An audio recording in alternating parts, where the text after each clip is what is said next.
마가복음 14장 27절부터 29절까지 보겠습니다.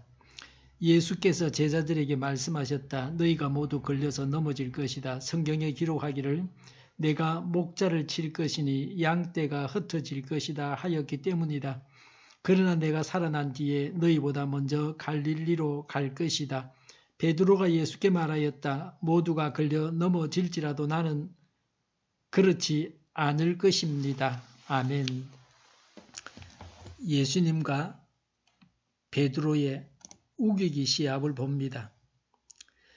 제자들도 베드로와 같았습니다. 누가 이겼는가는 다음 본문을 계속해서 보면 알게 됩니다.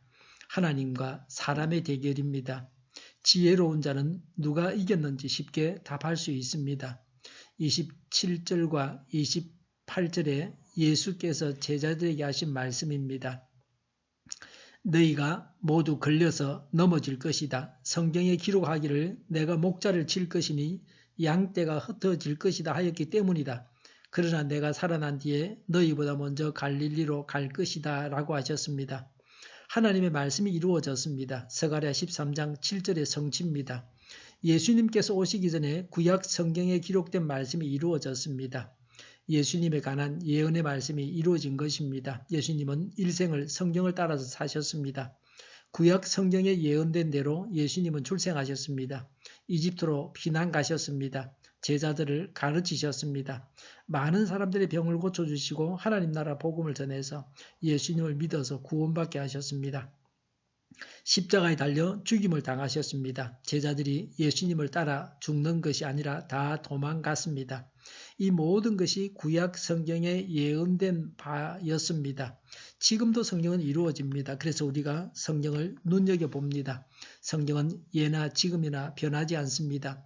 말씀대로 그대로 됩니다. 그래서 성경을 읽고 천국길을 곧장 가는 것입니다. 제자들이 예수님을 저버립니다. 예수님을 죽이니 제자들이 흩어진다는 말씀입니다. 예수님께서 체포될 때에 예수님을 죽게 내버려 두고 제자들이 흩어진다는 말씀입니다. 예수님은 죽으십니다. 제자들이 흩어지는 것은 일시적인 현상입니다. 이때에 베드로와 제자들은 고기 잡으러 갔습니다. 이전에 예수님을 만나기 전에 생업이 어부였습니다. 다시 이전으로 돌아갔습니다. 잠시 이런 방황을 했지만 부활하신 예수님을 만나고서는 다시 고기를 잡지 않았습니다. 복음을 전하고 신자들을 돌보면서 바쁜 삶을 사셨습니다. 예수님은 부활하십니다. 갈릴리에서 제자들을 기다리겠다는 말씀입니다. 목자가 회복되니 제자들이 다시 집결하게 됩니다. 예수님의 부활이 근거가 됩니다. 예수님이 부활하셔서 교회가 탄생하게 되었습니다. 예수님께서 제자들을 인도하여 다시 시작하겠다는 말씀입니다. 베드로와 제자들에게는 다시 예수님을 따르는 기회가 주어지게 됩니다. 왜 하필이면 갈릴리로 가겠다고 하셨습니까?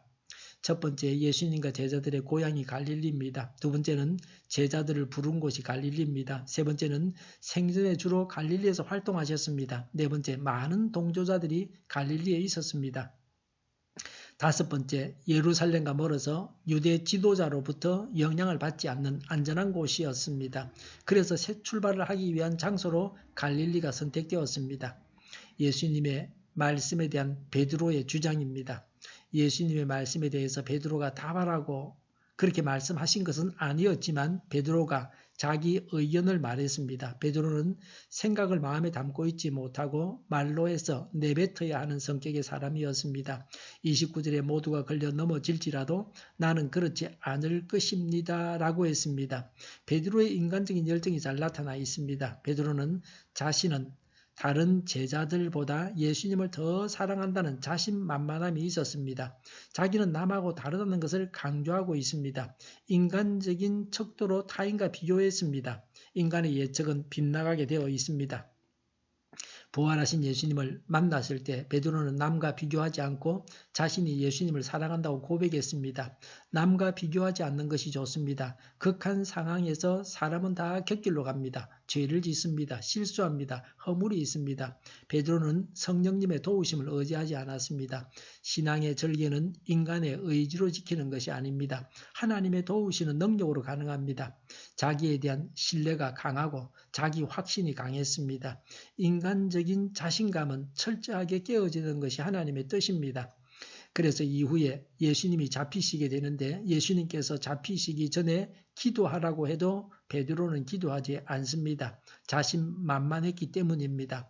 하나님께 기도할 제목이 없었습니다. 스스로 능력이 있다고 생각하기 때문에 기도하지 않습니다. 거짓된 자만심이 문제입니다. 천국 길을 가는데도 거짓된 자만심이 가장 큰 장애입니다.